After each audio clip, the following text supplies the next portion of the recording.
அன்பர்களே, யூதர்கள் செங்கடலை கடந்து சென்று விட்டார்கள். வெற்றிகரமாக சென்று விட்டார்கள். விரட்டி சென்ற பார்வோனின் படை அழிந்து விட்டது. இதை காண்கிற மக்கள், எகிப்து நாட்டு மக்கள் மனதிலே என்ன எண்ணுகிறார்கள்? அதை கற்பனை செய்து பார்க்கிறார் இறையடியார் வீரமாமுனிவர். அந்த கற்பனையை இன்று நாம் அருமையான செய்யுளாக பார்க்கிறோம். மிக இனிய ஒழுக்கம் உரைக்கின்ற ஒரு அற்புதமான செய்யுள் இது. அதிலே பரியே காவா, உயிரை பருகி ஊன்பை மறுப்பின் கரியே காவா, வளிமுன் கடிது ஊர் இரதம் காவா, எரி வேல் காவா, எவையும் காவா, எறையோன் அருளின் புரிவே காவாதனகால் புறையன் விளைவு எது என்பார். யூதர்கள் வெற்றிகரமாக சென்று விட்டதை பார்க்கும் பொழுது நன்மனங்கொண்ட எகிப்தியருடைய மனதிலே தமது தோல்வி பாவத்தின் விளைவு என்பது புரிகிறது. அதனை இவ்வளவு அழகாக அவர்கள் சொல்லுகிறார்கள்.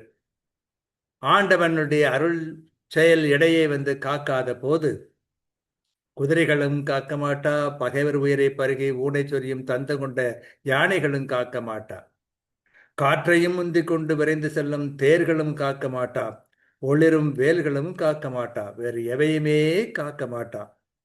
பாவின் விளைவு இது, பாவத்தின் விளைவு இது என்று பேசிக்கொள்வார் எகிப்தியர்.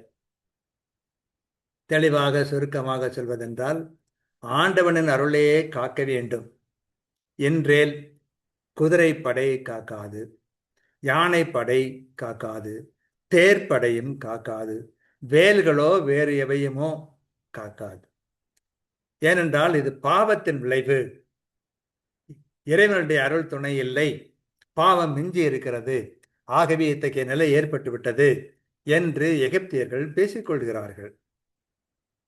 பரியே காவா, உயிரை பருகே யூன்பை மறுப்பில் கரியே காவா, வளிமுட்கடிது ஊர் ரதம் காவா, வெறிவேல் காவா, வெவையும் காவா, விரையோன் அருள் புரிவே காவாதனின் கால் புறையன் விளைவிது என்பார் என்று இதை சிறப்பாக இறையடியார் வீரமாமுனிவர் நமக்கு தருகிறார்.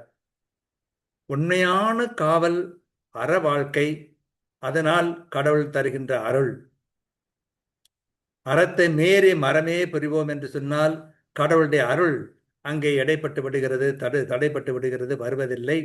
நமக்கு பாதுகாப்பு என்பது இல்லை. இதை மிக தெளிவாக எகிப்தியர்கள் உணர்ந்தார்கள் என்று இறையடியார் வீரமாமுனிவர் கற்பனை செய்து பார்க்கிறார். வாழ்க.